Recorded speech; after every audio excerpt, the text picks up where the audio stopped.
ओम शांति। 12 दिसंबर 2024 के ईश्वरीय महावाक्य। पहले सुनते हैं मुरली के मुख्य पॉइंट्स। बाबा ने कहा, मैं तुम बच्चों का ओबीडिएंट सर्वेंट बनकर आया हूँ। विचार करो, तुम कितने छीछी बन गए थे। बाप फिर से तुमको वाह वाह बनाते हैं। तुमको विश्व की बादशाही मिलती है, तो देखो माया कितना अपोजिशन करती है। अच्छे अच्छे बच्चों को भी हप कर लेती है। जीते जी पकड़कर ऐसा खत्म कर देती है जो फिर कभी बाप का नाम भी नहीं लेते। फिर बाबा ने कहा, सारा मदार योग बल पर है, परंतु योग बल की ताकत तुम्हारे में बहुत कम है। जितना जितना प्रीत बुद्धि रहेंगे, अर्थात बहुत याद करेंगे, उतना तुम्हारा ही फायदा है। बाप सुनार भी है, धोबी भी है और बहुत बड़ा व्यापारी भी है, परंतु विरला ही कोई बाप से व्यापार करे, जबकि इसमें अथाह फायदा है। लास्ट में बाबा ने कहा, इस पढ़ाई में बहुत कमाई है, वह भी जन्म जन्मांतर के लिए। तो ऐसी पढ़ाई बहुत अच्छी रीति पढ़नी चाहिए। अंत समय सब साक्षात्कार होंगे कि फलाने फलाने यह बनते हैं। फिर उस समय रोएंगे, बहुत पछताएंगे, सजाएं भी खाएंगे, लेकिन कुछ कर नहीं सकेंगे। यह तो 21 जन्मों की लॉटरी है, लेनी चाहिए ना। और अब सुनते हैं महावाक्यों को विस्तार से। मुरली का सार। मीठे बच्चे, यह पढ़ाई जो बाप पढ़ाते हैं, इसमें अथाह कमाई है। इसलिए पढ़ाई अच्छी रीति पढ़ते रहो, लिंक कभी ना टूटे। प्रश्न, जो विनाशकाले विपरीत बुद्धि हैं, उन्हें तुम्हारी किस बात पर हंसी आती है? उत्तर, तुम जब कहते हो अभी विनाश काल नजदीक है, तो उन्हें हंसी आती है। तुम जानते हो बाप यहाँ बैठे तो नहीं रहेंगे। बाप की ड्यूटी है पावन बनाना। जब पावन बन जाएंगे तो यह पुरानी दुनिया विनाश होगी, नई आएगी। यह लड़ाई है ही विनाश के लिए। तुम देवता बनते हो तो इस कलयुगी छीछी सृष्टि पर आ नहीं सकते। ओम शांति। रूहानी बाप बैठ रूहानी बच्चों को समझाते हैं। बच्चे समझते हैं हम बहुत बेसमझ बन गए थे, माया रावण ने बेसमझ बना दिया था। यह भी बच्चे समझते हैं कि बाप को जरूर आना ही है, जबकि नई सृष्टि स्थापन होनी है। त्रिमूर्ति का चित्र भी है। ब्रह्मा द्वारा स्थापना, विष्णु द्वारा पालना, शंकर द्वारा विनाश। क्योंकि करण करावनहार तो बाप है ना, एक ही है जो करता है और कराता है। पहले किसका नाम आएगा? जो करता है, फिर जिस द्वारा कराते हैं। करण करावनहार कहा जाता है ना। ब्रह्मा द्वारा नई दुनिया की स्थापना कराते हैं। यह भी बच्चे जानते हैं, हमारी जो नई दुनिया है, जो हम स्थापन कर रहे हैं, इसका नाम ही है देवी देवताओं की दुनिया। सतयुग में ही देवी देवता होते हैं, किसी और को देवी देवता नहीं कहा जाता। वहाँ मनुष्य होते नहीं, है ही एक देवी देवता धर्म, दूसरा कोई धर्म ही नहीं। अभी तुम बच्चे स्मृति में आए हो कि बरोबर हम देवी देवता थे। निशानियां भी हैं, इस्लामी, बौद्धि, क्रिश्चियन आदि सबकी अपनी अपनी निशानी है। हमारा जब राज्य था तो और कोई नहीं था। अभी फिर और सभी धर्म हैं, हमारा देवता धर्म है नहीं। गीता में अक्षर बड़े अच्छे अच्छे हैं, परंतु कोई समझ नहीं सकते।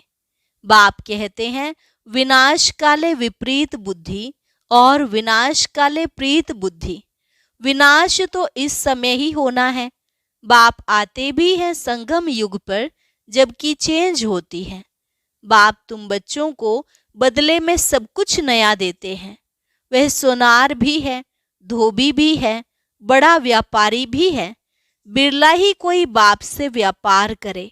इस व्यापार में तो अथाह फायदा है। पढ़ाई में फायदा बहुत होता है। महिमा भी की जाती है कि पढ़ाई कमाई है।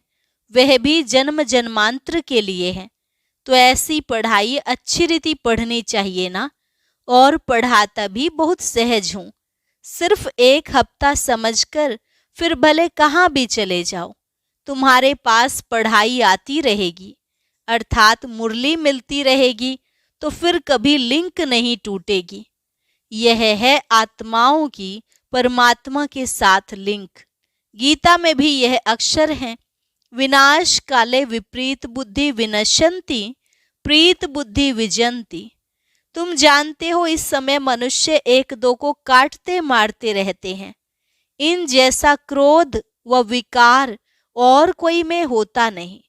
यह भी गायन है कि द्रौपदी ने पुकारा। बाप ने समझाया है, तुम सब द्रौपदियां हो। भगवानुवाच, बाप कहते हैं, बच्चे अब विकार में नहीं जाओ, मैं तुमको स्वर्ग में ले चलता हूँ। तुम सिर्फ मुझ बाप को याद करो।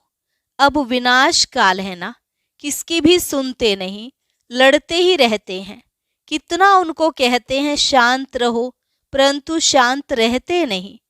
अपने बच्चों आदि से बिछुड़कर लड़ाई के मैदान में जाते हैं। कितने मनुष्य मरते ही रहते हैं। मनुष्य की कोई वैल्यू नहीं। अगर वैल्यू है, महिमा है, तो इन देवी देवताओं की। अभी तुम यह बनने का पुरुषार्थ कर रहे हो। तुम्हारी महिमा वास्तव में इन देवताओं से भी जास्ती है। तुमको अभी बाप पढ़ा रहे हैं। कितनी ऊंच पढ़ाई है। पढ़ने वाले बहुत जन्मों के अंत में बिल्कुल ही तमो प्रधान है। मैं तो सदैव सतो प्रधान ही हूँ। बाबा कहते हैं, मैं तुम बच्चों का ओबीडिएंट सर्वेंट बनकर आया हूँ। विचार करो हम कितने छीछी बन गए हैं। बाप ही हमको वाह वाह बनाते हैं। भगवान बैठ मनुष्यों को पढ़ाकर कितना ऊंच बनाते हैं। बाप खुद कहते हैं, मैं बहुत जन्मों के अंत में तुम सबको तमो प्रधान से सतो प्रधान बनाने आया हूँ। अभी तुमको पढ़ा रहा हूँ। बाप कहते हैं, मैंने तुमको स्वर्गवासी बनाया, फिर तुम नरकवासी कैसे बने, किसने बनाया। गायन भी है, विनाश काले विपरीत बुद्धि विनश्यन्ति प्रीत बुद्धि विजयन्ति। फिर जितना जितना प्रीत बुद्धि रहेंगे, अर्थात बहुत याद करेंगे, उतना तुम्हारा ही फायदा है। लड़ाई का मैदान है ना। कोई भी यह नहीं जानते हैं कि गीता में कौन सी युद्ध बताई है। उन्होंने तो फिर कौरवों और पांडवों की युद्ध दिखाई है। कौरव संप्रदाय पांडव संप्रदाय भी हैं, परंतु युद्ध तो कोई है नहीं। पांडव उनको कहा जाता है जो बाप को जानते हैं, बाप से प्रीत बुद्धि हैं। कौरव उनको कहा जाता है जो बाप से विपरीत बुद्धि हैं।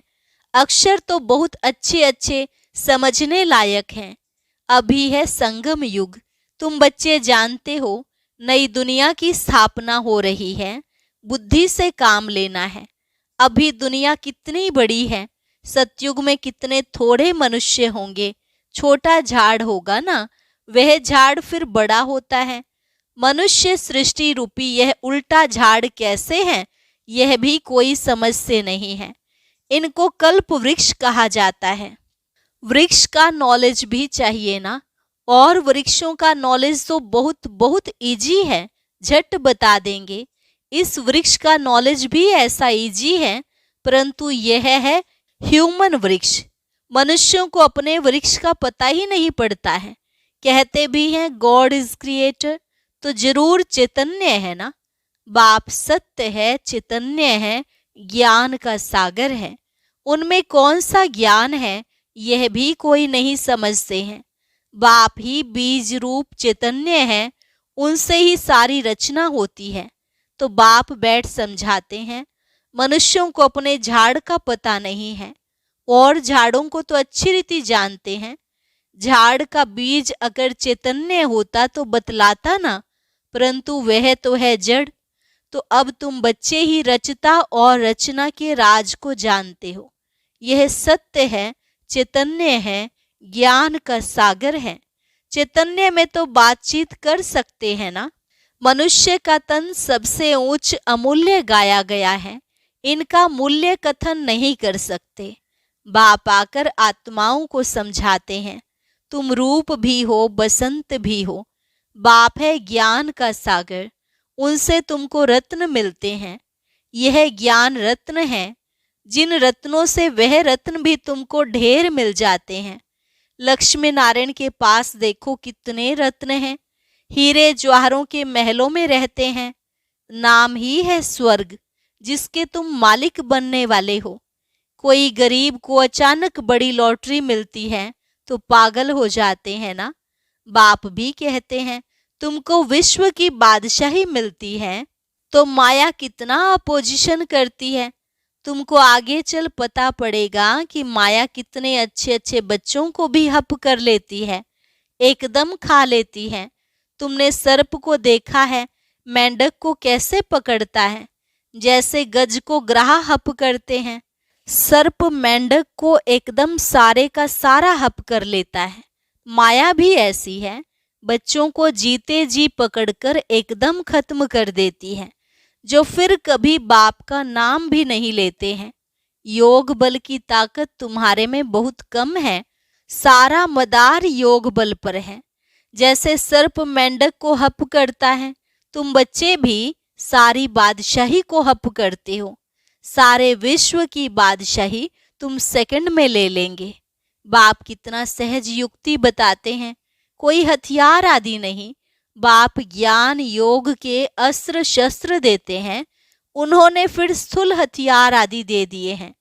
तुम बच्चे इस समय कहते हो हम क्या से क्या बन गए थे। जो चाहे सो कहो, हम ऐसे थे जरूर। भले थे तो मनुष्य ही, परंतु गुण और अवगुण तो होते हैं ना। देवताओं में दैवी गुण है, इसलिए उन्हों की महिमा गाते हैं। आप सर्वगुण संपन्न, हम निर्गुण हारे में कोई गुण नाही। इस समय सारी दुनिया ही निर्गुण है, अर्थात एक भी देवताई गुण नहीं है। बाप जो गुण सिखलाने वाला है, उनको ही नहीं जानते। इसलिए कहा जाता विनाश काले विपरीत बुद्धि। अब विनाश तो होना ही है संगम युग पर, जबकि पुरानी दुनिया विनाश होती है और नई दुनिया स्थापन होती है। इनको कहा जाता है विनाश काल। यह है अंतिम विनाश। फिर आधा कल्प कोई लड़ाई आदि होती ही नहीं। मनुष्यों को कुछ भी पता नहीं है। विनाश काले विपरीत बुद्धि है तो जरूर पुरानी दुनिया का विनाश होगा ना। इस पुरानी दुनिया में कितनी आपदाएं हैं, मरते ही रहते हैं। बाप इस समय की हालत बतलाते हैं। फर्क तो बहुत है ना। आज भारत का यह हाल है, कल भारत क्या होगा। आज यह है, कल तुम कहाँ होंगे। तुम जानते हो पहले नई दुनिया कितनी छोटी थी। वहां तो महलों में कितने हीरे जवाहर आदि होते हैं। भक्ति मार्ग में भी तुम्हारा मंदिर कोई कम थोड़े ही होता है। सिर्फ कोई एक सोमनाथ का मंदिर थोड़े ही होगा। एक कोई बनाएगा तो उनको देख और भी बनाएंगे। एक सोमनाथ मंदिर से ही कितना लूटा है। फिर बैठ अपना यादगार बनाया है तो दीवारों में पत्थर आदि लगाते हैं। इन पत्थरों की क्या वैल्यू होगी। इतने छोटे से हीरे का भी कितना दाम है। बाबा जौहरी था, एक रत्ती का हीरा होता था 90 रुपया रत्ती। अभी तो उसकी कीमत हजारों रुपया है, मिलते भी नहीं। बहुत वैल्यू बढ़ गई है। इस समय विलायत आदि तरफ धन बहुत है, परंतु सतयुग के आगे यह कुछ भी नहीं है। अब बाप कहते हैं विनाश काले विपरीत बुद्धि है। तुम कहते हो विनाश समीप है तो मनुष्य हंसते हैं। बाप कहते हैं मैं कितना समय बैठा रहूंगा, मुझे कोई यहाँ मजा आता है क्या। मैं तो ना सुखी ना दुखी होता हूँ। मेरे ऊपर ड्यूटी है पावन बनाने की। तुम यह थे, अब यह बन गए हो, फिर तुमको ऐसा ऊंच बनाता हूँ। तुम जानते हो हम फिर वह बनने वाले हैं। अब तुमको यह समझ आई है, हम इस दैवी घराने के भांति थे, राजाई थी। फिर ऐसे अपनी राजाई गंवाई, फिर और आने लगे। अब यह चक्र पूरा होता है। अभी तुम समझते हो, लाखों वर्ष की तो बात ही नहीं है, यह लड़ाई है ही विनाश की। उस तरफ तो बहुत आराम से मरेंगे, कोई तकलीफ नहीं होगी, हॉस्पिटल शादी भी नहीं होंगे, कौन बैठ सेवा करेंगे और रोएंगे। वहां तो यह रस्म ही नहीं, उन्हों की मौत सहज होती है। यहाँ तो दुखी होकर मरते हैं, क्योंकि तुमने सुख बहुत उठाया है तो दुख भी तुमको देखना है। खून की नदी यहाँ ही बहेगी। वह समझते हैं यह लड़ाई फिर शांत हो जाएगी, परंतु शांत तो होनी नहीं है। मिरवा मौत मलू का शिकार। तुम देवता बनते हो, फिर कलयुगी छीछी सृष्टि पर तो तुम आ नहीं सकते। गीता में भी है भगवानुवाच, विनाश भी देखो, स्थापना देखो। साक्षात्कार हुआ ना, यह साक्षात्कार सब अंत में होंगे। फलाने फलाने यह बनते हैं, फिर उस समय रोएंगे, बहुत पछताएंगे, सजा खाएंगे, नसीब कूटेंगे, लेकिन कर क्या सकेंगे। यह तो 21 जन्मों की लॉटरी है। स्मृति तो आती है ना, साक्षात्कार बिगर किसको सजा नहीं मिल सकती है, ट्रिब्यूनल बैठती है ना। अच्छा, मीठे मीठे सिकिलधे बच्चों प्रति माता पिता बाप दादा का याद प्यार और गुड मॉर्निंग। रूहानी बाप की रूहानी बच्चों को नमस्ते। रूहानी बच्चों की रूहानी बाप दादा को नमस्ते नमस्ते, गुड मॉर्निंग। धारणा के लिए मुख्य सार। पहली पॉइंट, स्वयं में ज्ञान रत्न धारण कर रूप बसंत बनना है। ज्ञान रत्नों से विश्व की बादशाही की लॉटरी लेनी है। दूसरी पॉइंट, इस विनाश काल में बाप से प्रीत रख एक की ही याद में रहना है। ऐसा कोई कर्म नहीं करना है जो अंत समय में पछताना पड़े या नसीब कूटना पड़े। वरदान, सदा स्नेही बन, उड़ती कला का वरदान प्राप्त करने वाले निश्चित विजयी निश्चिंत भव। सदा स्नेही बन, उड़ती कला का वरदान प्राप्त करने वाले निश्चित विजयी निश्चिंत भव। स्नेही बच्चों को बाप दादा द्वारा उड़ती कला का वरदान मिल जाता है। उड़ती कला द्वारा सेकंड में बाप दादा के पास पहुंच जाओ तो कैसे भी स्वरूप में आई हुई माया आपको छू नहीं सकेगी। परमात्म छत्र छाया के अंदर माया की छाया भी नहीं आ सकती। स्नेह मेहनत को मनोरंजन में परिवर्तन कर देता है। स्नेह हर कर्म में निश्चित विजयी स्थिति का अनुभव कराता है। स्नेही बच्चे हर समय निश्चिंत रहते हैं।